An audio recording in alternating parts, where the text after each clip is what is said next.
Hi friends, New York Times bestselling author Jamie Brumfield. I'm going to talk to you about a very near and dear topic to my heart, something that I've actually experienced in the past. I know many authors do experience this in the past. Many people who want to be successful, whether they're trying to be leaders or business owners or just kind of break out of the mold that they're in, they have experienced, many of them have experienced this fear. And so we're going to talk about fear of success. So if you're interested in learning more about how to overcome fear of success, I actually have 10 tips for you to overcome fear of success, then you're in the right place. Let's get started.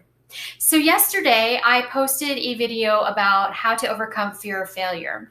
I bring this up because fear of failure and fear of success are closely related, oftentimes interchangeable from one aspect to another aspect, and oftentimes confused with each other. One person might think that they have a fear of failure, another person might think that I have a fear of success, but it might be the opposite. The reason why I bring this up is because there is one way that I have learned to really hone in on whether or not it's a fear of failure or fear of success. And that is, failure is usually an external stimuli. Something triggers it externally. What are they going to think of me if I fail? That kind of thing. Sometimes fear of success can have that external aspect, but most of the time, fear of success is an internal thing. It has to do with our identity, our self-belief, our self-worth, our self-doubt, our confidence, our self-esteem, whether or not we feel we're worthy to be successful. And then also it has to do with whether or not we want to take on the responsibility of moving ourselves out of the place we're in now, which is our comfort zone, into a success zone, right? If you're trying to become successful at something, you're changing your life in some way. You're creating unknown factors. You're creating unknown responsibilities. Heavy is the head that lies the crown. I think that's the saying, right? So when you're successful, more responsibility comes your way. That unknown factor really can be scary. I've seen some people talk about, how when you're successful, or the fear of success is all about not wanting to take responsibility. I don't necessarily want to go that far in saying that. I think it's because of the unknown that you feel that you don't know what kind of responsibilities are going to come into play with being successful, and that fear of the unknown comes into play. The unknown factor, getting out of your comfort zone, all extremely scary for many people. And, it just really does, it really is a true fear that stems internally, usually. Sometimes there's some external factors, but mostly it's you and your identity and your belief. And so that makes it a little bit harder sometimes to overcome, but not impossible. In fact, it's very possible to overcome fear of success. I personally have had fear of success, and sometimes even after making New York Times bestseller, my husband will tell me, honey, I think you're delving into, why are you afraid of the success that this path will take you on? So he'll sometimes be my guide and remind me, hey, you're going down that path again. And for me, it was more about my self-worth, my self-confidence, my self-esteem. And even to 10 years ago, I would say things like, well, I don't think I deserve getting paid that much for a job, or I don't think I deserve it. Well, that had to change to continue to move down the path of success. People who deal with fear of success, oftentimes they feel they are either frozen in moving forward because of the unknown, and they're not ready to take on that responsibility or move towards creating that success, so they just don't try. They sit in a perfectionism zone where they want everything to be perfect, otherwise they won't be successful. These are the kind of behaviors that happen when people are afraid of success. There's also the idea of finding a little success and then coming back down because you're pulling back. I did that. And sometimes I still do that. So you find success and then you're like, oh no, this is too good for me. I gotta pull back. Well, you deserve it. You deserve it. But then you go back and you're like, okay, I'm going to try again. I'm going to make this happen. You find a little success and then it gets scary again and you pull back. And there's some people who just really like to live in that challenge zone. They like to be they're almost addicted to that challenge zone. And so if they're feeling that success is not giving them enough of a challenge, they'll sabotage themselves to where they go back so that they can feel that challenge, that adrenaline rush when they do find success. So there's a lot of factors that come into play. A lot of people, the fear of success is the comfort zone, the self-worth, and it has a lot to do with, being addicted to that challenge. Those are the three main. There's many other things that happen, but those are the three main. I'm going to first of all say this. One, you're moving from a comfort zone to something that you've not been successful for before. So I get the unknown. Secondly, I get that you put all this work in and you're finding success, but you feel that there's you feeling not worthy. I get that too. I mean, in fact, that's probably one of the ways that I've dealt with fear of success. That aspect comes in me sometimes where I'm like telling my critic in my head is telling me, no, you're not good enough for this. Well, you put the work in, you're seeing success, you planted the seed, you watered the seed, you pulled the weeds, you did the work, you deserve it. And sometimes I have to tell myself that. And sometimes we have to tell ourselves that if we get into that mindset where we allow our mind to put us into that thought pattern, that negative thought pattern. We just got to be aware that happens. So for me, when that kind of stuff happens, even though I've changed my identity, I've shifted my belief system, I've shifted my identity to believe I am worthy of success, I still have those incidences where it pokes back up, and some insecurity or some self-doubt still comes back. And if I can't notice it, which I usually have a process to notice it, I'm going to talk about that in my tips. My husband is there to help me notice it. He'll tell me, why are you sabotaging yourself? And sabotaging yourself is a subconscious thing. You don't know you're doing it. You have no clue you're doing it. You are literally, your subconscious has taken over and your conscious mind is working one way, your subconscious mind is working this way, and they're at odds with each other. And that's where that fear of success really, really plays havoc.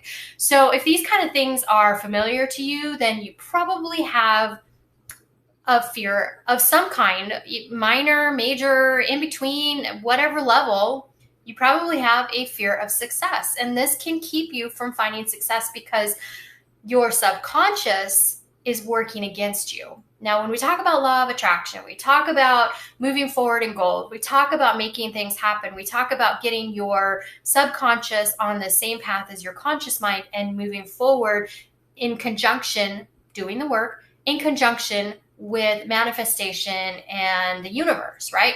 But if your subconscious mind is over here throwing things at you that you don't even know are happening, well, you're still working here. You feel like you're spinning your wheels, and that only increases that self-doubt. That only increases that that level of when you're having failures over and over and over again. While we talk about failures are a stepping stone to success, and failures are okay. You're trying, you're actually out there trying, and you're going to do it differently next time. It can really play havoc with your self-esteem and your confidence in yourself. So these are the kind of things that I have worked with clients in the past to help them with overcoming their fear of success. So the very first thing is understand your why. Why are you here? Why are you doing this? Why are you motivated? What is your motivation to be successful? What is your why? Understand that why and live that why every single day. This is important because it reinforces with the subconscious mind. And like we talked about, that fear of success is more subconscious than conscious. So you're constantly living that why every day. You're reinforcing it.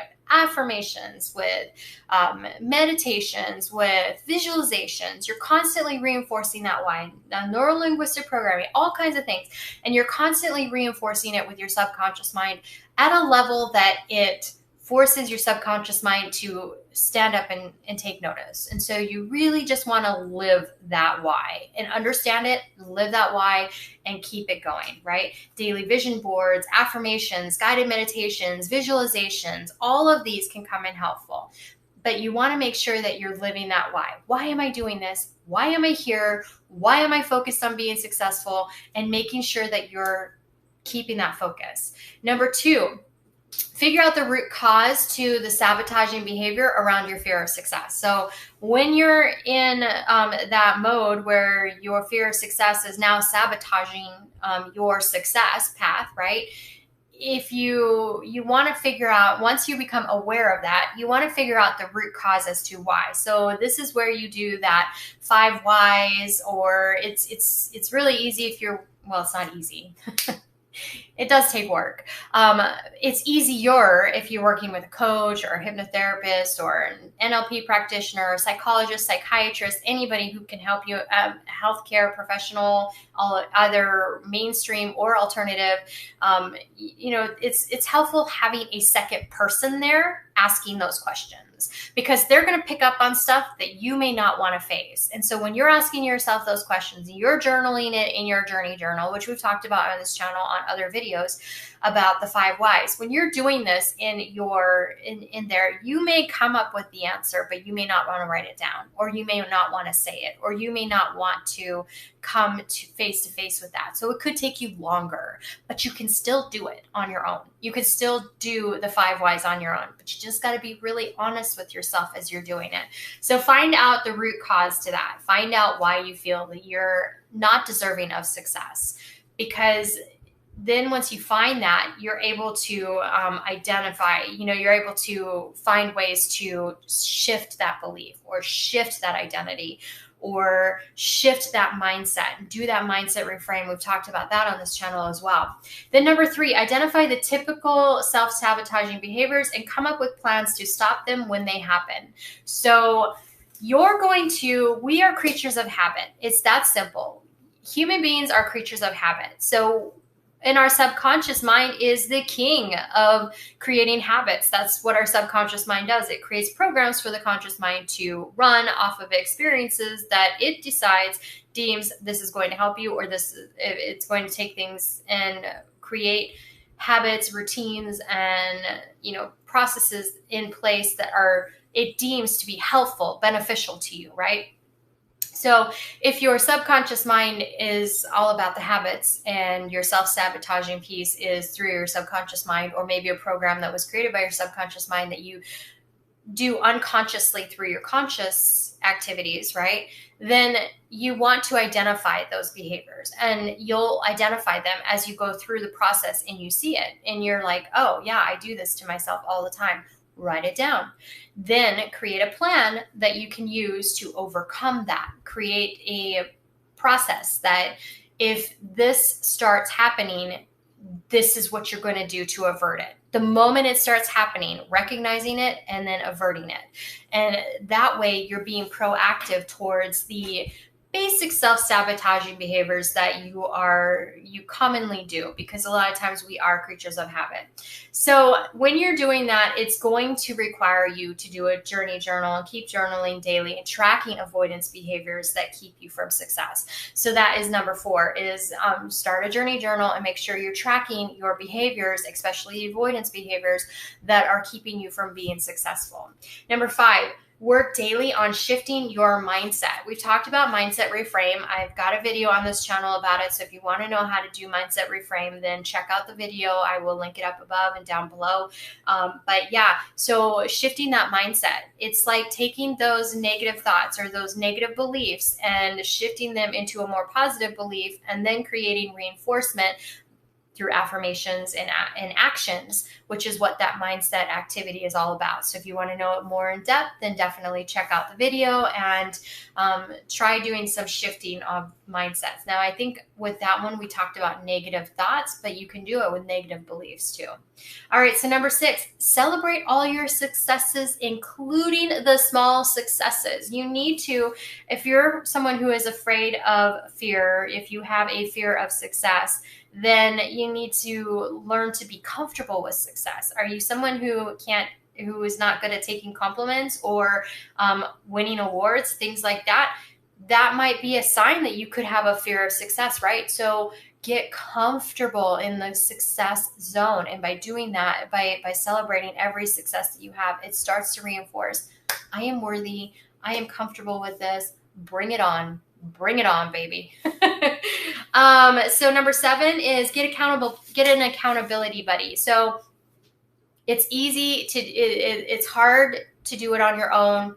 It's possible. It's not impossible. I don't believe anything's impossible, but it is harder to do it on your own. If you find somebody who is working towards the same thing or similar things, and they are willing to support you by keeping you accountable, and you're willing to support them by keeping them accountable, then that is a wonderful partnership, and it is something that you should nurture and look for and find, because an accountability buddy is going to make a big difference on seeing success faster, seeing you move out of this zone faster. If you have a daily conversation with your accountability buddy, just saying, yeah, I'm really having a hard day, blah, blah, blah, this is why. Your accountability buddy goes, yeah, so why are you sabotaging yourself?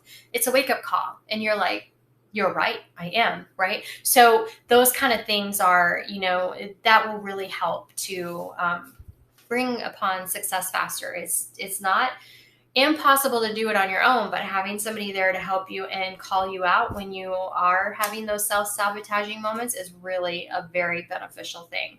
Number 8 is analyze your success and failures to identify potential opportunities and understanding. So, you're going to have successes and failures. We all have successes and failures on our path to success. And so you want to identify those successes and failures and figure out a way that you can learn lessons that are going to help you for future instances when this happens.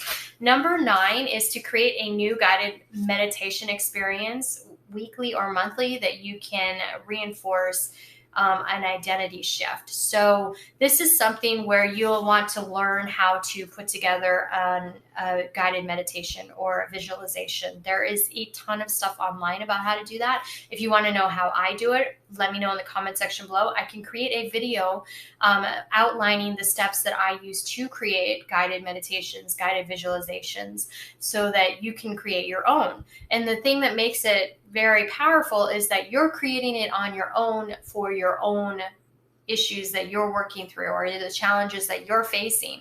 And so it's not a mass-produced tape. It's something that you did, that you created, that this is going to work for you specifically because it is honing in specific on your challenges. So it's always good to learn that skill, and bringing that into play on a weekly or monthly basis is really, really, really helpful. And number 10, journal about your previous successes. Again, we're going back to 1, the fear of the unknown, 2, the idea that you're not worthy. You're reinforcing that you are because you've been successful before. So you've got that reinforcement. And you're also dealing with getting out of that comfort zone and reinforcing that you're getting comfortable with success. It's also helping to reinforce your identity as far as creating an identity that you are a successful person. So you want to journal about previous successes, visualize those successes, bring in the feelings, the sense, make the visualization vivid, relive these moments to get more comfortable with success. And for a bonus, for those of you that understand neuro-linguistic programming anchoring, use these experiences that you're journaling for to create an anchor. If you'd like me to teach you on this channel on how to create an anchor, let me know that in the comment section as well, and I can add that to my list of things to do. I know on my other channel, my How To with Jamie B, which I just started, that is on my list, is creating how to do an NLP anchor. So definitely check out that channel, subscribe over there, because that will be in future content coming very soon on that channel. And it will just be more beneficial if you have that there. But also let me know here if you'd like to see that. I can add it to my content. It will be a while because my content's pretty well planned out for a while, but I will work on trying to get that to you. So those are my tips for helping you to work through fear of success. Now, here's the deal. If you need to seek out additional help, then, if you're into mainstream medicine or healthcare professionals, then definitely seek those out. And you can find psychologists, counselors, psychiatrists. If you're into more of the alternative, that's coaches, life coaches, NLP practitioners, hypnotherapists, all kinds of different careers between both aspects. And a lot of times your insurance will cover healthcare professionals. So the mental health care professionals. So if you are interested in getting more help and diving into being successful, and if coaching is not working for you, you need to go further, then seek those out and check with your insurance to see if that's covered, because a lot of times they are covered. And we don't think about those for finding success or overcoming, negative self-belief, because that's not what we commonly think of as this is in the realm of mental health. But it is, because it's part of what's creating your identity, and what's creating your identity is impacting every action that you're doing moving forward. So you're getting stuck, and that is something that you can seek out, both alternative and mainstream healthcare professionals that can help you as well. I hope these were helpful tips. It's really about checking out your identity, making sure that you are comfortable with moving out of your comfort zone, feeling comfortable with success, and really getting into the idea that you deserve it, that you deserve this. You're putting all the work in. You deserve this. All right, I'm New York Times bestselling author Jamie Brumfield. Thanks so much for tuning in. If you're new to the channel, please be sure to subscribe and click the bell to get notified when new videos become available. If you're already part of our family, thank you so much from the bottom of my heart. I always say this, I mean it. Thank you for being part of our family. I truly do appreciate it. I will see you in our next video. Bye.